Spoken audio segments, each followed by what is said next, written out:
ready? Yep. Okay. This is a representation of an animal cell. Human cell is similar to the animal cell, all the structures, some minor variations. Okay. So a cell is the basic structural and functional unit. Cells come in all kinds of shapes and sizes. They're not the same. Muscle cell looks different, nerve cell looks different, epithelial cell looks different. What we need to know here is what all we have inside the cell, all these compartments. Each one is called an organelle, and it has a unique and specific function. So you can think of it like a home with different rooms for different things, like eating, sleeping, playing, watching TV, or you can think of it like a factory where a TV is assembled. It has to be done in different places and finally packaged and shipped to the destination. But in this case, the cell is going to make what we call proteins, carbohydrates, and lipids. Okay, we need for the cell. Even though we consume all the three of them, but the cell needs specific proteins, carbs, and lipids. So they make their own. So at the center of the cell, you have the structure, which is the nucleus. The nucleus controls all the cellular activities. It has a nuclear membrane that surrounds and protects and gives shape to the nucleus. There are tiny holes, which are the nuclear pores. Substances can go in and out because we have DNA, the genetic material inside the nucleus.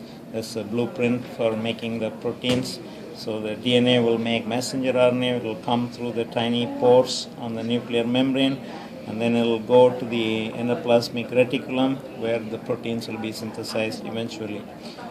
And to make the proteins, we need ribosomes, are represented in this model by those little tiny white dots.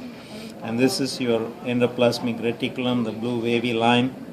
So we have a structure inside the nucleus we call the nucleolus that is involved in forming these ribosomes or making these ribosomes that we need later on for protein synthesis.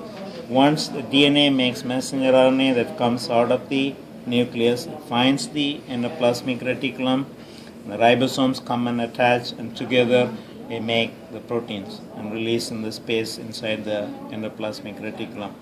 So this section of the endoplasmic reticulum we call rough endoplasmic reticulum, abbreviated as rough ER because of the appearance, the roughness from the ribosomes. If you look here, you have no ribosomes. We call this section where we don't have ribosomes smooth ER, or smooth endoplasmic reticulum. The function is lipid synthesis. Then once the proteins are synthesized, they are packaged into tiny vesicles which operate like vehicles transporting material.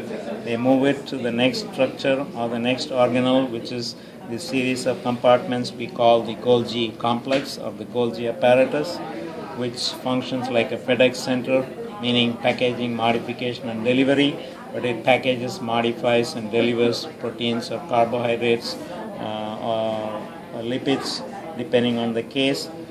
They use these vehicles, we call the Golgi vesicles, that move them around. Either they end up within the cell, they go to the cell membrane that encloses the cell, or they leave the cell, depending on the case. Okay, to do all this we need energy. So energy is provided by these organelles, the orange colored organelles. You can see the cut open view inside with these compartments. These are the mitochondria, mitochondrion singular, mitochondria plural. Mitochondria is a source for energy in the form of ATP. They also call this the powerhouse of the cell.